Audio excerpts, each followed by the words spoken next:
Today our subject is Camelot. After you check in, you're going to start out by reading a little bit by T.H. White about the idea of might versus right and the foundations of Camelot itself. Then, after exploring some ideas about Camelot, you'll do some looking at the questing beast, one of the foulest creatures ever to slither across Arthurian legend.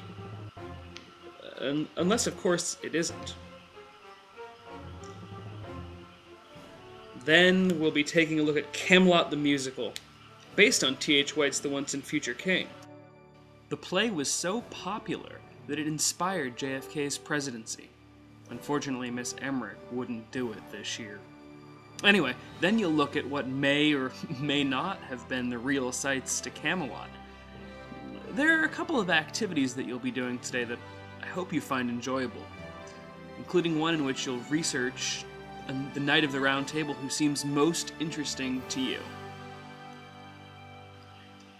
Then you'll trace that individual's career as a Knight of the Round Table. And then finally, you'll get a chance to study the Siege Perilous, a mysterious object indeed. A couple of housekeeping items to take care of today too. In case Moodle goes down again today, don't panic.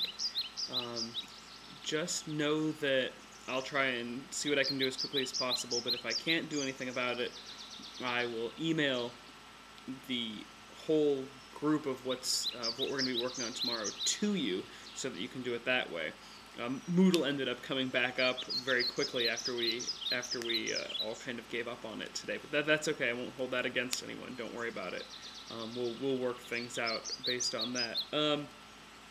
Give Skype a try if you have an opportunity to. I was using it today with Toby and Gary and Cheney and Lori Lynn for a little while and Jonathan. So I thought it worked out well, and it was a way for people to ask questions. Oh, Doug was there too. I know I'm going to forget somebody. I'm sorry. But I found it useful. So maybe when you get online tomorrow, if you have Skype or if you aren't afraid to download it, try hooking it up, and we'll see if we can chat a little bit that way too.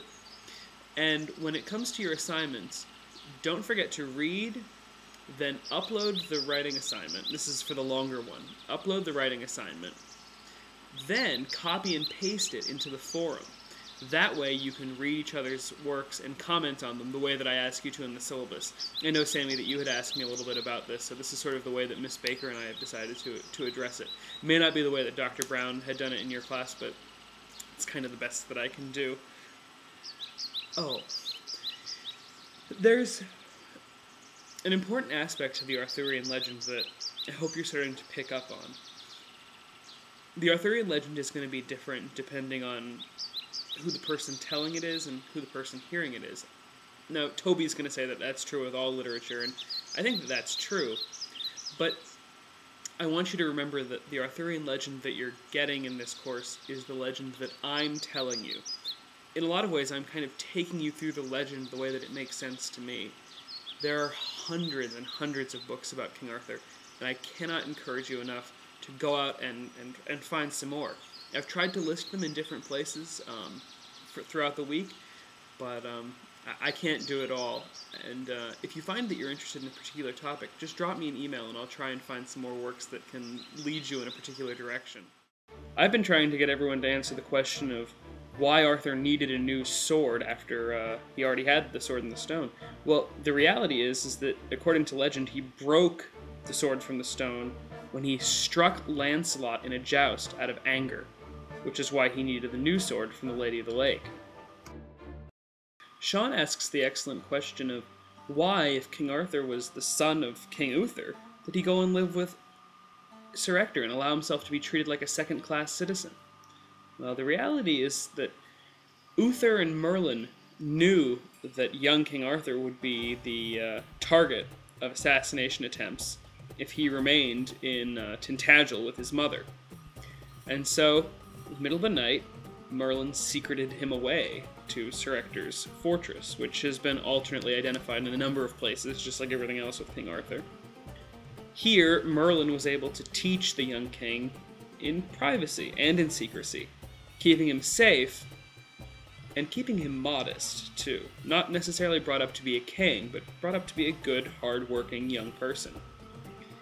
And in most of the stories, including T.H. White, Sir Ector truly loves Arthur, and doesn't treat him nearly as poorly as he does in the Disney movie, where I suspect they kind of blustered him up for comedic effect.